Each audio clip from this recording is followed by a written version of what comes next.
सन 1942 के दौरान बर्मा के मोर्चे पर एक भारतीय सिपाही को एक जापानी सिपाही ने अपनी मशीन गन से 7 गोलियां मारीं।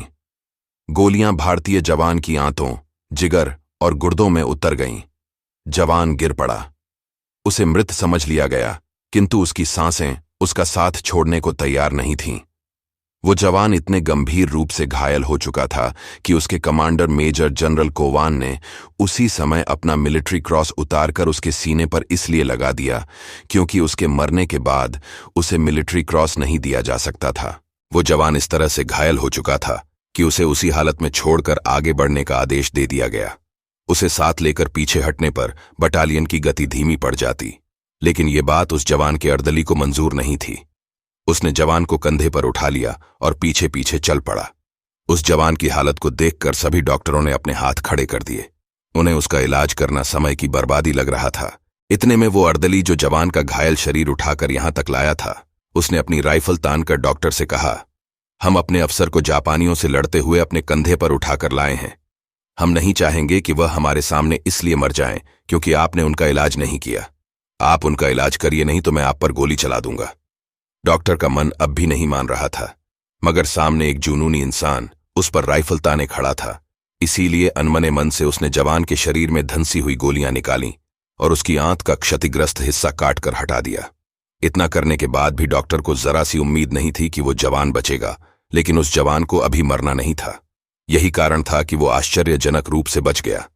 स्थिति थोड़ी सामान्य होते ही उस जवान को पहले मांडले ले जाया गया, फिर रंगून और फिर वापस भारत लाया गया। 7 गोलियां खाने के बाद भी जीने की जिद पर अड़ा हुआ वो जवान था लेफ्टिनेंट कर्नल सैम मानेकशॉ। वही सैम मानेकशॉ जिन्हें 1971 में इंडो पाक युद्ध का हीरो कहा जाता है, और उनका अर्दली जो उन्हें बचा के लाया था उसका नाम था सूबेदार शेर सिंह। अगर उस दिन शेर सिंह ने हिम्मत और लेफ्टिनेंट कर्नल सैम मानेकशॉ के प्रति अपना समर्पण न दिखाया होता तो शायद हमें एक ऐसा सैनिक अफसर न मिलता जिसे दुश्मनों या हुक्मरानों के सामने सही बात बोलते हुए जरा सी भी हिचक महसूस नहीं होती थी। 3 अप्रैल 1914 को पंजाब के अमृतसर में जन्मे सैम मानेकशॉ का पूरा नाम था सैम हॉर्मूसजी फ्रेमजी जमशेदजी मानेकशॉ, लेकिन उनका पूरा नाम शायद ही किसी को याद हो। उनके साथी अफसर हों या उनके परिवार वाले, यहां तक कि उनके अभिभावक तक उन्हें सैम या सैम बहादुर ही कहकर पुकारते थे। सैम मानेकशॉ ने करीब 4 दशक फौज में गुजारे और इस दौरान 5 युद्ध में हिस्सा लिया। फौजी के रूप में उन्होंने अपनी शुरुआत ब्रिटिश इंडियन आर्मी से की थी। इसके बाद दूसरे विश्व युद्ध में भी उन्होंने हिस्सा लिया था। 1971 की जंग में उनकी बड़ी भूमिका रही। इस जंग में भारतीय फौज की जीत का खाका भी खुद मानेकशॉ ने ही खींचा था। 1962 में चीन से युद्ध हारने के बाद सैम को बिजी कॉल के स्थान पर 4थी कोर की कमान सौंपी गई। पद संभालते ही सैम ने सीमा पर तैनात सैनिकों को संबोधित करते हुए कहा था, आज के बाद आप में से कोई भी तब तक पीछे नहीं हटेगा जब तक आपको इसके लिए लिखित आदेश नहीं मिलते। ध्यान रखिए, ये आदेश आपको कभी भी नहीं दिया जाएगा। अनुशासन या सैनिक नेतृत्व और नौकरशाही के बीच संबंधों की बात आने पर सैम कोई समझौता नहीं करते थे। सैम अपनी यूनिट के अफसरों के सम्मान को लेकर कभी समझौता नहीं करते थे। भले ही सामने कोई बड़े से बड़ा अधिकारी क्यों ना बैठा हो, वो अपनी बात कहने से कभी नहीं डरते थे। एक बार सेना मुख्यालय में एक बैठक हो रही थी। रक्षा सचिव हरीश सरीन भी वहां मौजूद थे। उन्होंने वहां बैठे एक कर्नल से कहा, you there, open the window. वह कर्नल उठने लगा।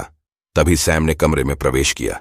रक्षा सचिव की तरफ मुड़े और बोले, सचिव महोदय, आइंदा से आप मेरे किसी अफसर से इस टोन में बात नहीं करेंगे। यह अफसर कर्नल है, यू देयर नहीं।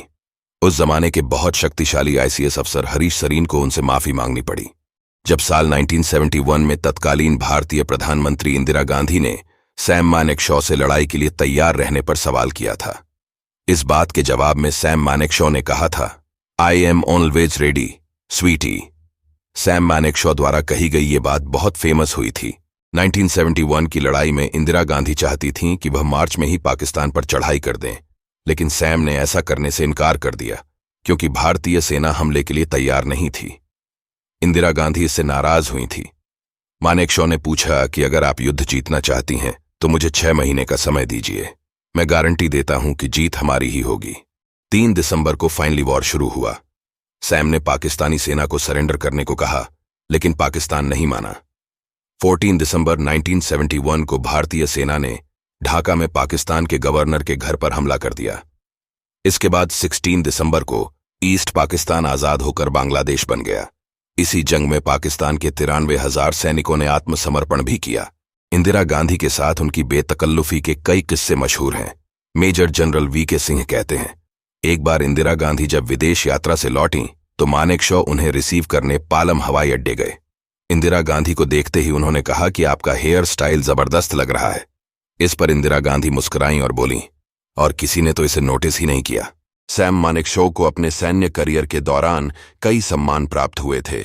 59 साल की उम्र में उन्हें फील्ड मार्शल की उपाधि से नवाजा गया था। यह सम्मान पाने वाले वह पहले भारतीय जनरल थे। 1972 में उन्हें पद्म विभूषण से सम्मानित किया गया था। एक साल बाद 1973 में वह सेना प्रमुख के पद से रिटायर हो गए थे।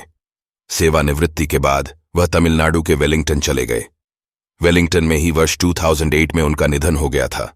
देश के ऐसे वीर सपूत के बारे में आने वाली नस्लों को बताया जाना बेहद जरूरी है। ये वही लोग हैं जिनके कारण आज भारत विश्व के शक्तिशाली देशों में गिना जाने लगा है। हमें इनकी स्मृतियों और बहादुरी के किस्सों को अनमोल विरासत की तरह सहेजने की आवश्यकता है।